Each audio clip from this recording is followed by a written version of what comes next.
My beautiful sports fans watching right now, guess what? I'm about to let you in on top secret. Did you know that there's an interesting sports show coming your way, more interesting than anything you've ever watched? Well, let me brighten up your day some more and tell you more. This sports show is hosted by yours truly, Adelani Ogunrinade, and it's called The Golden Score Show. In fact, you're currently watching the premiere of the show right now. Sit back, relax, and prepare for an electrifying show. Yeah.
This is the premiere of the Golden Score Show with me, Adelani Ogunrinade, on Non-Field Flicks. And remember to smash that subscribe button and that like button. And today's show, well, I have a very special guest on the show today. He's a Chelsea fan. He's a sports analyst. He's a very knowledgeable young gentleman. And yeah, let me tell you his name right now, Emmanuel Akurada.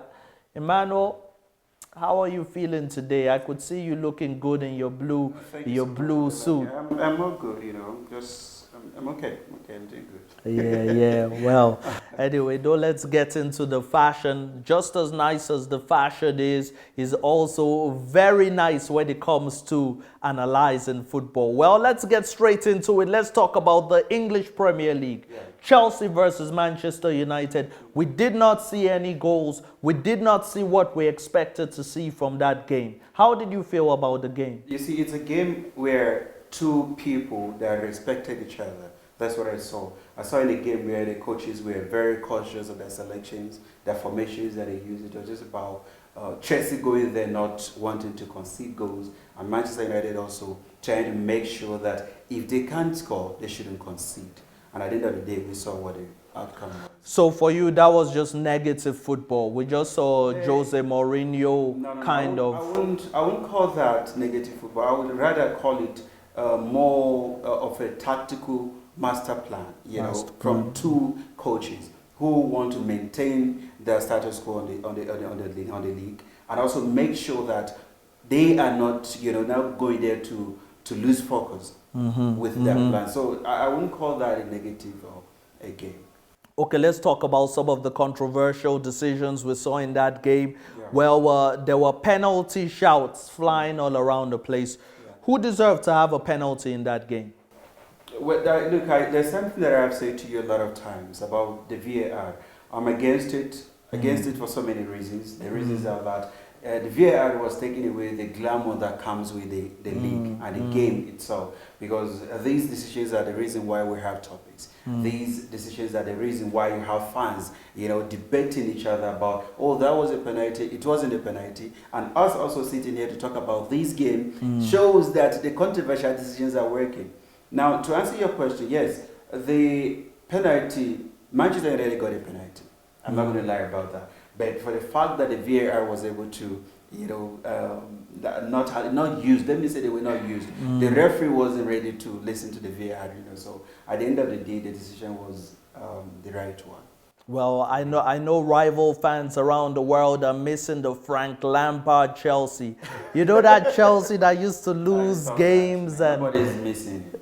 Lampard is. So you're not missing Frank Lampard? How can you miss that? Tell me, how can you miss that? I was just pulling his legs. Well, let's talk about your new coach. Now, I believe after 9 games, tell me how your coach has done. Is it 6 wins? You know, the job of every manager is to make sure that you manipulate results from the people that you are leading.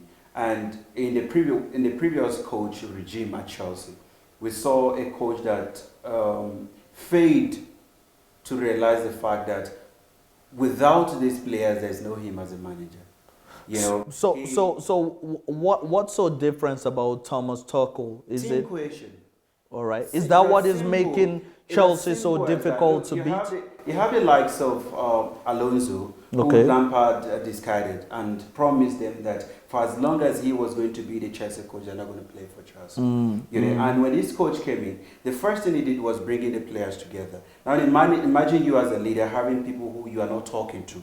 There are a certain group of people you talk to and you neglect Yes. the others. Obviously, the ones you neglected are going to work against you. So that was what happened in the case of Frank Lampard. We are all accepted him as our legend, and we're hoping and going out to support him to make sure that as a legend who understands what it takes, understand the culture of the team, will be able to achieve a lot with Chelsea. But it turned out that he was somebody who just wanted to stamp his authority in the wrong way. And we saw what happened. So when this coach came in, he decided, you know what, guys, every one of you is in my plans. Right.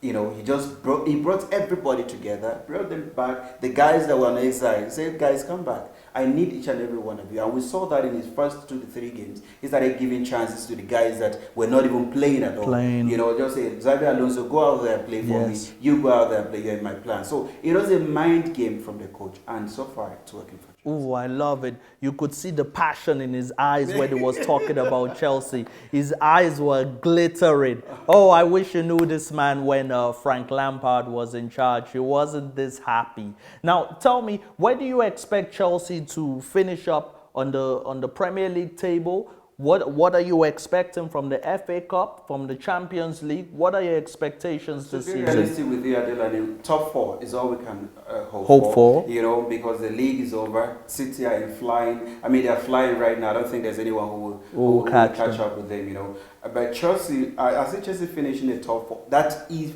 they continue the way they're going under this coach. You know, so I see them finishing in the top 4.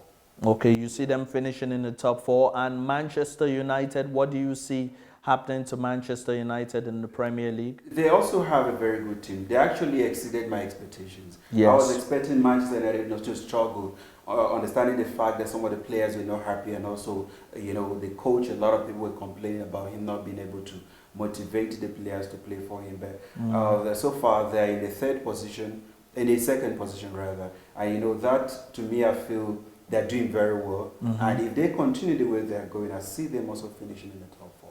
Okay, well, from that Chelsea and Manchester United game, we're going to cross over to North London, where we saw actually the top sides in North London doing their thing. We saw Arsenal surprising everybody and beating Leicester 3-1. And we saw Tottenham, Jose Mourinho's Tottenham, doing very well. I think they won 4-0. They won 4-0. We saw the return of Gareth Bale. Now, what surprised you more? Is it Gareth Bale coming back to form, or is it Arsenal actually not losing 3 points away from home? I would like to say Gareth Bale, because a lot of people have written him off since Jose Mourinho took him back from Real Madrid on loan. You know, he was there, just people look at his lifestyle, you know, the kind of things that he was doing, and forgetting the fact that the guy is a very good footballer. We saw when he was in Tottenham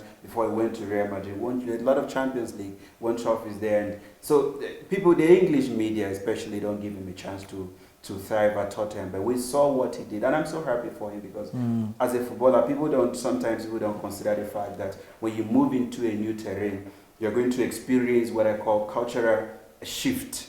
Cultural shock. Because you are moving from where you were what you're used to something that you're not used to. And then I'm trying to reorientate yourself to be in that position is another thing that will affect a lot of players. Because many players will complain that he was not interested in learning Spanish, he was not interested in eating their food. You know, so those little things can affect a footballer. So he was not doing very well. Coming back to Tottenham, a lot of people were expecting him to come and then start performing magic. But then he's coming under a different coach, who his approach is entirely different from what he was used to.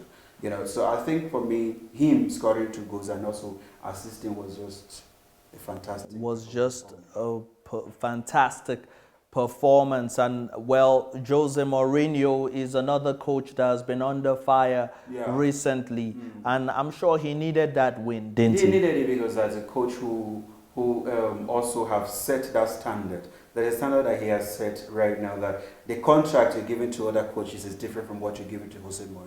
Because you're giving it to him to come and win you trophies as somebody who has proven himself to be a winner. And then coming to Tottenham, a team that we are not qualifying for Champions League, was actually a miracle for them. And then having a coach like Jose Mourinho, a lot of people were just expecting him to go out there and win trophies. But mind you, this guy is still not in charge yet.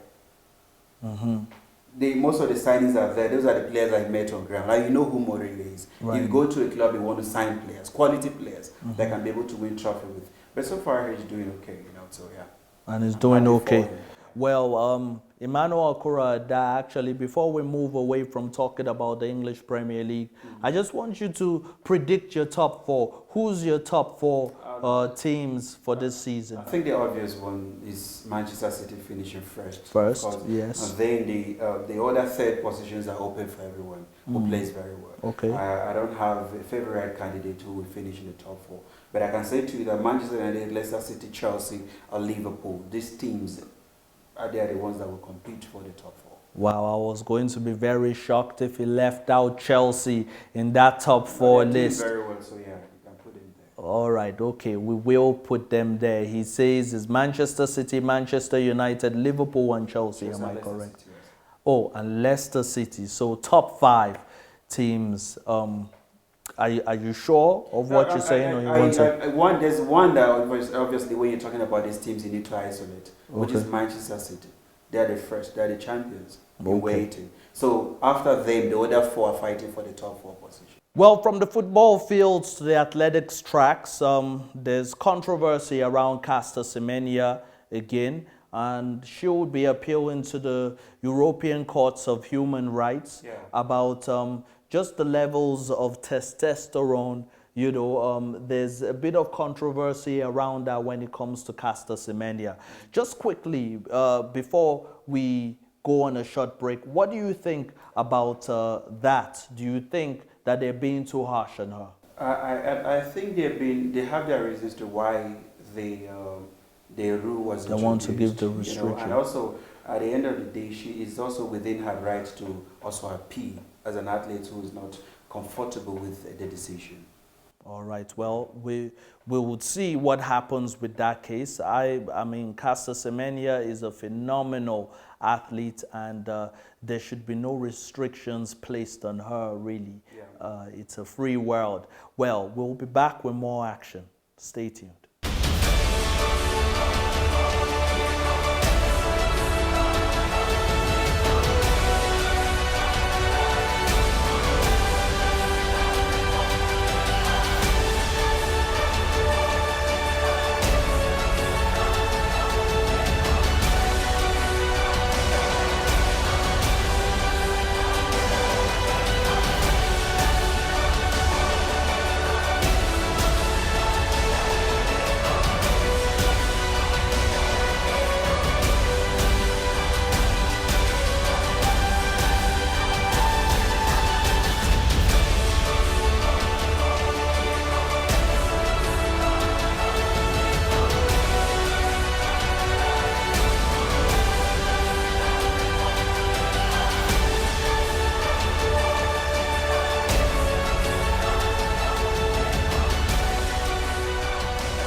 If you're just joining us, where have you been? The Golden Score Show premiere has been an incredible one. We've talked about the Chelsea and Manchester United game. We've talked about Jose Mourinho, amongst other things. Now we're going to a fun part of the show where we'll be asking him in pidgin English. Make sense? No make sense, right? We'll be bringing up a few. We'll be bringing up a few stories we've heard from the sporting world, and it will tell me if this story makes sense or it don't make sense. Okay. Now, the first story is that Jurgen Klopp, the Liverpool manager, might be replaced with, guess who? Liverpool legend Steven Gerrard. Does that make sense for Liverpool? Am I allowed to explain? You're allowed to explain. Okay. It makes sense. It makes sense. It makes sense. It makes sense in this. Klopp's won everything. How does that make sense? It makes sense in this way. Listen, we made a terrible mistake at Chelsea, hiring a legend who had no idea, who had no experience when it comes to managing, right? And look at how that ended up. Now, you have a Liverpool legend who went to Scottish League. Where in his first league, he did not win anything. He learned a lot there. Secondly, the second season rather, he is on top of the league, about to win the league, with so much experience. So who else is more qualified than this guy coming back to take over Liverpool? So Steven Gerrard becoming the Liverpool manager makes sense. It makes too much sense. To Emmanuel Akura-Adda. Now let's move on to the next story. Eden Hazard being sold with immediate effect by Real Madrid. Makes sense? It makes sense to them, you know, but as Chelsea fans, we're excited that at least we got the best out of him. I will still made money from that. Perfect transfer. So to me, I think it makes sense to them. It makes sense to get rid of Eden Hazard. To them, yes. All right. Now, the next thing I want to ask you was players like Tommy Abraham and Saka of Arsenal deciding to play for England and not Nigeria, not the Super Eagles of Nigeria. Does that make sense? Or it don't make sense? It don't make sense. It don't make sense, and this is why it don't make sense. You know, if you have been following the trend, and you look at it from the time of Agbolohan, we all saw the likes of Agbolohan, Shola and Nobi, when these guys were in form, and they were playing week in, week out. And one thing that the English media are very good at doing is hyping players. Even some of these average players are being hyped by the media. And that will make them feel as if they're on top of the world, right? Yes. And now the only thing they will do to you is to convince you to play for the Lions. You play 2 matches, they will dump you. So I was disappointed in these young guys because I wanted them to play for Nigeria where they will have that international experience. They will playing going to every tournament that Nigeria qualifies to go to. But they choose to go to England. So hey, I mean, it's a choice, but to me, it doesn't make sense. Okay, no makes sense. Now, another story is Arteta coming out to say that Willian is finally moving in the right direction at Arsenal. Now, Willian has come under a whole lot of criticism by Arsenal fans, and even Chelsea fans are feeling like he's not. We're not criticizing him. I mean, we're happy that he's there. All right, so this comments by Arteta, does it make sense or it don't make sense? Saying it without sentiment, it doesn't make sense. It doesn't make sense in the sense that the guy is not performing. He's not doing anything right since he moved from Chelsea to Arsenal, and that was one of the worst transfers in the history of Arsenal Football Club, if I'm allowed to use that word. If I'm allowed to say that rather. And then you're saying that he's now moving towards the right direction. In what sense? Let's look at it. He's not scoring goals. He's not giving assists. So I don't know why he would say he's moving. I mean, he's entitled to his own opinion, but to me, I feel it don't make sense. It don't make sense at all. So it's a bad transfer, basically. I mean, good one for Chelsea, bad one for us. Oh, okay. Well, last one. I'm not sure how much you enjoy tennis like the rest of us do, but the Queen Serena Williams and Osaka, new player. Now yes, she's better than Serena Williams. Does that make sense right now? That's a terrible comparison. I mean, you cannot be so disrespectful to the almighty Williams. I mean, this lady has been there for a long time and achieved so much. And somebody just came from nowhere, won four titles. Right. And then you are saying you're comparing to, oh no, come on. We don't go there. It don't make William, sense. It don't even make sense at all. William is still at top. Well, hey, Yeah. I hope the whole Golden Score premiere made sense to everybody watching at home. Definitely, Emmanuel Kurada, as usual, his analysis made sense. His dress sense even made sense. I like this Versace suit he gave us today on the show. Thank you so much for coming on the show. Thank you for having me, Adelani. All right. And the viewers at home, we have an incredible action-packed show for you on Wednesday. It's only going to get better. Trust me, this was just the premiere of the Golden Score Show with me, Adelani, on Wednesday. Join me again for some incredible sports action. Take care.